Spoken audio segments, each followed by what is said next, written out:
خان صاحب کی رہائی ہوگی یا پھر مزید رکاوٹیں بھی ہو سکتی ہیں خان صاحب کی رہائی کو لے کر؟ دیکھیں one at a time Khan صاحب کی اس وقت جو کنفائنمنٹ ہے وہ توشہ خانہ میں ہے، وہ عدت نکاح میں ہے اور وہ سائفر میں ہے. تو آغاز سائفر کے مقدمے سے ہوا ہے.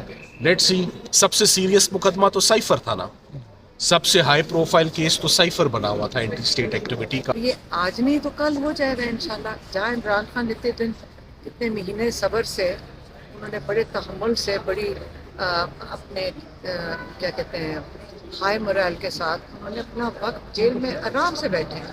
نہ وہ کچھ جلدی میں، نہ وہ کہہ رہے ہیں کہ مجھے نکالو، کچھ بھی نہیں کہہ رہی ہے. تو ہم جلدی میں ہیں سارے. وہ کہہ رہے ہیں جتنی دیر بٹھانا ہے بٹھا لو، میں باہر کا ظلم نہیں قبول کروں گا. اس سے جو ڈفرینسز ہیں اس کے لیے ٹروتھ اینڈ ریکنسیلیشن ہو سکتی ہے، لیکن جہاں پہ مینڈیٹ چوری ہوا ہے اور جہاں پہ کرپشن ہے اس کے اندر بالکل بھی کوئی مفاہمت نہیں. یہ ان کا پیغام آج تھا. تو جب تک مینڈیٹ جو ہے چوری شدہ واپس نہیں کیا جاتا عمران خان صاحب کے متعلق، کیا مذاکرات یا بات پھر بھی آگے بڑھ سکتی ہے یا مینڈیٹ واپس کرنا پہلے شرط ہوگی؟ میں نے تو صرف آپ کو وہ دے دیا جو ان کا پیغام تھا. اس کے آگے جو پولیٹیکل لوگ ہیں آپ ان سے بات کریں گے. بلاول نے بارہا کہا ہے کہ ہم نے خان صاحب کو کہا کہ گورنمنٹ بنانے کے لیے آپ آگے آئیں، ہم آپ کے ساتھ ہیں. پیپلز پارٹی کو کیوں عمران خان اس طرح سے سیریس نہیں لے رہے؟ ان کی جو آفر تھی اگر وہ قبول کر لیتے تو شاید پی ٹی آئی کو اسپیس مل جاتی، وزیر اعظم پی ٹی آئی کا آ جاتا اور پھر معاملات کو بہتر طریقے سے ہینڈل بھی کیا جا سکتا تھا. دیکھیں، میں ایک پاکستانی کے طور پہ بات کرنا چاہتا ہوں. بھائی ہمارا جیل میں، بھانجا ہمارا جیل میں، ہمارے اوپر دہشت گردی کے چارجز ہیں، ہمارے ملازموں کو 8-8 مہینے جیلوں میں رکھا. اور یہ صرف ایک گھر کی میں بات کر رہی ہوں. عورتوں کے ساتھ ظلم ہوا، بچوں کے ساتھ ظلم ہوا، گھر توڑے گئے، لوگوں کی کاروبار تباہ ہوئے. یہ سارا کچھ میں نے جو بات کر دی ہے نا، اب مجھے بتائیں کس کی حکومت میں ہوا تھا؟ اس کے اندر جو بھی پارٹیاں بیٹھی تھیں، زیادتی ہوئی ہے ہمارے ساتھ، پاکستانیوں کے ساتھ جو ظلم ہوا ہے، اس ظلم کے خلاف لوگوں نے 8 فروری کو جا کے ووٹ ڈالے کہ نہیں ڈالا؟ آپ کہہ رہے ہیں کہ اس کے بعد انہی کے ساتھ جنہوں نے ظلم کیا ہے، میں پاکستانی ہوتے ہوئے کہہ رہی ہوں کہ مجھے تو قبول نہیں. اگر باقی پاکستانیوں سے آپ پوچھ لیں جنہوں نے ووٹ ڈالا، آپ ان سے بھی چیک کر لیں. میں پولیٹیکل اسٹیٹمنٹ نہیں دے رہی، میں ایک پاکستانی کے ہوتے ہوئے ایک بات کر رہی ہوں. اور یہ میری کیا بات ہے، یہ باقی پاکستانی جنہوں نے 8 تاریخ کو جا کے ووٹ ڈالا ان کو بھی پوچھیں. اچھا میڈم، کل آپ لوگوں کی مخصوص نشستیں بھی چھین لی گئی، 78 کے قریب اوور آل پورے ملک میں بنتی ہیں. کچھ رہ گیا، تو اس جیسے کے عمران بعد خان نے کہا تھا کوئی رہ گیا، کوئی اور چھیننے کے لیے چیز رہ گئی ہے، جو سیٹیں ہیں نا وہ بھی لے لیں. اس میں کل علیم خان صاحب کے گھر پیپلز پارٹی کا وفد پہنچا تھا، اسحاق ڈار بھی وہاں پر تھے، جو انہوں نے پریس کانفرنس کی، ہم وہیں پر موجود تھے. انہوں نے تاثر دیا کہ پاکستان تحریک انصاف ایک بار پھر انتشار چاہتی ہے. اب جو سیٹیں ان کی چھینی گئیں تو چھینی گئی، اب بیٹھ کے بات کرتے ہیں، اس چیز کو بھول جائیں. تو وہ کہہ رہے ہیں کہ آپ کو بھولنا ہوگا، اس کو قبول کرنا ہوگا، تو آپ لوگ قبول کریں گے؟ پھر آپ پاکستانی کے طور پہ بات کروں گی. ہاں پاکستانی ہے، کیا ہو گیا؟ ہم سب نے جا کے ووٹ ڈالا. ہم سارے اپنی بھی بات کر سکتے ہیں نا، کیوں نہ اپنی بات کریں؟ ہم سڑکوں پہ دیکھ رہے ہیں، ہمارے پیچھے کا کم مسائل ہے. نمبل کے اوپر انہوں نے جا کر اس کی بچوں کی، جہاں پہ مفت مطلب 95% جو 95% بچے اسکالرشپ پہ پڑھے اور پورے پاکستان سے بچے آ رہے ہیں اور زبردست وہاں پہ ایک تعلیم مل رہی ہے.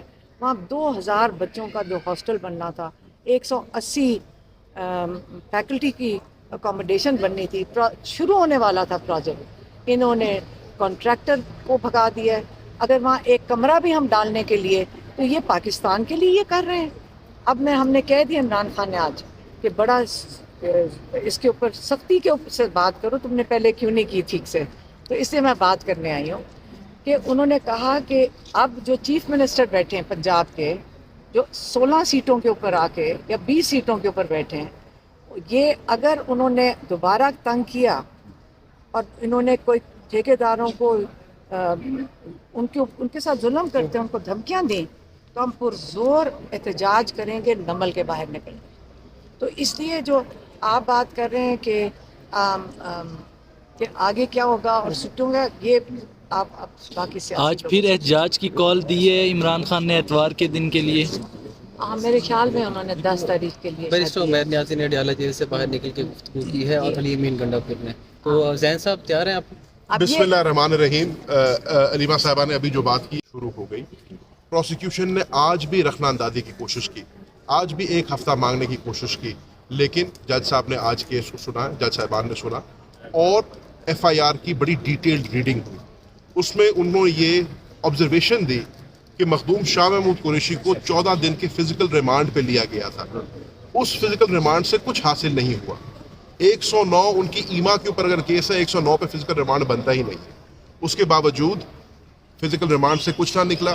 इससे ये साबित होता है कि ये केस पॉलिटिकली मोटिवेटेड था, ये केस उनको ज़दोकोब करने के लिए था, उन पर प्रेशर डालने के लिए था। और इंशाल्लाह आप मंडे को देखेंगे जब इस केस की पैरवी होगी कि इस केस में कुछ नहीं निकलता। हमने पहले भी ये कहा कि मखदूम शाह महमूद कुरैशी का ये रोल नहीं डिफाइन कर पाए साइफर केस में। आज भी शाह महमूद कुरैशी के ऊपर ऐसा कुछ नहीं मिल रहा। तो इंशाल्लाह जैसे जैसे ये केस मंजर आम पे आएगा, आप देखेंगे इमरान खान साहब को और शाह महमूद कुरैशी साहब को बाइज्जत तरीके से इसमें से बरी किया जाएगा। दूसरी बात, मखदूम शाह महमूद कुरैशी पाकिस्तान की तारीख के लॉन्गेस्ट सर्विंग फॉरेन मिनिस्टर रहे हैं। उन्होंने हमेशा ये मौक़िफ़ अपनाया कि मैं इस केस में बेकसूर हूँ, मैंने कोई आइन और कोई कानून का तजावुज़ नहीं किया। मैंने हर फोरम के ऊपर मुल्क, कौम, आइन, कानून और अफवाज पाकिस्तान को डिफेंड किया। इसलिए ये केस जो मेरे पे बनाया गया है सिर्फ मुझे इमरान खान और तहरीक इंसाफ से दूर करने के लिए बनाया गया है। हम इंशाल्लाह पहले भी बेकसूर थे, हम आज भी बेकसूर हैं और इंशाल्लाह आपको ये साबित होगा कि इस साइफर केस के अंदर बहुत ज़्यादा बेज़ाब्तियाँ हैं। मैं सिर्फ चंद का आपको यहाँ पे मेंशन कर दूँ। सबसे पहली बात तो जो डिफेंस काउंसिल हमें दिया गया स्टेट की तरफ से, वो एक दिन पहले अपॉइंट हुए थे। ना हमारा उन पर कोई एतमाद था, ना हमारा उनसे कोई राब्ता था। उन्होंने क्या केस प्रिपेयर किया होगा। दूसरी बात, मखदूम शाह महमूद कुरैशी साहब को 35 सवाल पर मुश्तमिल क्वेश्चनर दिया गया था, जिसका उन्होंने 70 पेजेस के ऊपर मुहित एक मुफस्सल जवाब दिया। ना सिर्फ उस जवाब को डिस्ट्रॉय किया गया, उसको फाड़ा गया, जिस कंप्यूटर पे वो टाइप किया गया था वहाँ से उसको डिलीट किया गया और उसको रिकॉर्ड का हिस्सा ना बनाया गया। उससे बढ़ के जो इंडाइटमेंट के लिए सबसे ज़रूरी चीज़ है, 342 का बयान, मखदूम शाह महमूद कुरैशी का साइफर केस के अंदर 342 का बयान रिकॉर्ड नहीं कराया गया। उसके बावजूद उनको 10 साल कैद सुनाई गई है। इसी तरीके से इमरान खान साहब के केस के अंदर भी बेतहाशा इरेगुलरिटीज़ हैं।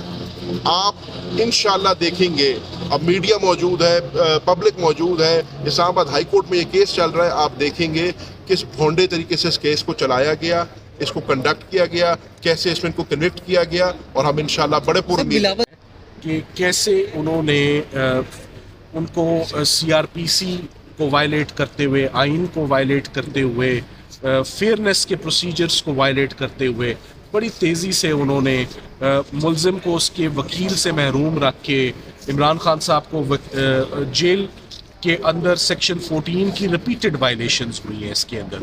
तो इतनी वायलेशंस के साथ इसको जस्टिफाई करना बड़ा मुश्किल हो जाएगा जज साहब के लिए।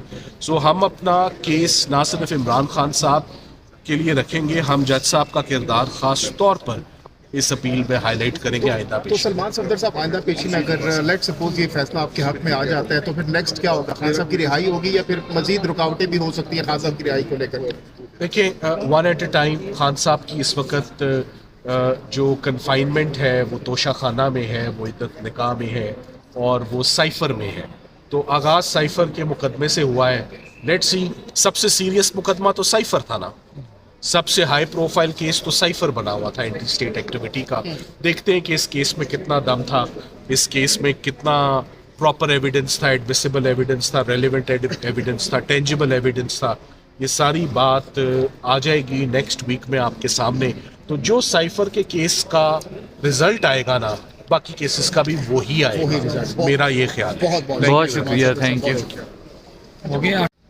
और ये आज नहीं तो कल हो जाएगा इंशाल्लाह। जहाँ इमरान खान इतने दिन, इतने महीने सब्र से, उन्होंने बड़े तहम्मुल से, बड़ी अपने क्या कहते हैं हाई मोरल के साथ उन्होंने अपना वक्त जेल में आराम से बैठे हैं। ना वो कुछ जल्दी में, ना वो कह रहे हैं कि मुझे निकालो, कुछ भी नहीं कह रही है। तो हम जल्दी में सारे, वो कह रहे हैं जितनी देर बैठाना है बैठा लो, मैं बाहर का जुल्म नहीं कबूल करूँगा। इससे बेहतर है जेल के इंसाफ के कहा साथ जा रहा है कि अगर वो हार्ड लाइंस जो हैं वो छोड़ दें, अगर कुछ बातचीत हो, बाहर आकर कोई इमरान खान रुकावट ना ने बने तो आज शायद तक- रिलीज कर दिया जाए। मेरी बात सुने, इमरान खान ने आज तक सिवाय फेयर एंड फ्री इलेक्शन के कुछ भी नहीं मांगा। अगर आपको कुछ और पता है, आपको कोई बात पता है जो उन्होंने कहा हो, तो आप बल्कि हमें बता दें, हमें तो नहीं पता। इलेक्शन तो हो गया, अब क्या उनकी डिमांड है? फेयर एंड फ्री इलेक्शन नहीं थे, आपने जो सारी सीटें चोरी कर ली, सारी दुनिया को पता है। प्लीज़, अब एक 8 फरवरी का इलेक्शन था और एक 9 फरवरी का इलेक्शन। जो 9 फरवरी के इलेक्शन के लिए इमरान खान ऑलरेडी कह चुके हैं कि आप पूरे पाकिस्तान को पता है, इसके अंदर अब कोई शक ही नहीं है कि 16 सीटों वाली एक जमात ऊपर आके पाकिस्तान के ऊपर मसलत कर, तो लोग तैयार नहीं हैं उनको कबूल करने के लिए। अब बात इमरान खान का वोट चोरी नहीं हुआ, लोगों का वोट चोरी हुआ। आपने बात की थी होनी चाहिए और ये भी कहा है कि करप्शन करने वालों के साथ में बात नहीं हो सकती, तो फिर देखिए, मफाहमत मैं- किसके साथ और मेरी किन बात टर्म्स पे सुनो। होगी? इमरान खान ने क्लियर किया एक बात, वो अली मोहम्मद की कोई बात के ऊपर कोई कंट्रोवर्सी बनी थी, उसको उन्होंने क्लैरिफाई किया है कि उन्होंने क्या कहा था, मैं एग्जैक्ट जो अल्फाज हैं वो सोच रही हूँ। उन्होंने कहा था कि जिन्होंने मैंडेट चोरी किया, जिन्होंने करप्शन किए और जिन्होंने इस मुल्क का पैसा लूटा है, अगर उनको आप कह रहे हैं कि उनके साथ truth and reconciliation Nelson Mandela की कैसे आप कर सकते हैं? क्योंकि फिर आप जेल के दरवाजे खोल दें और सबको बाहर निकाल दें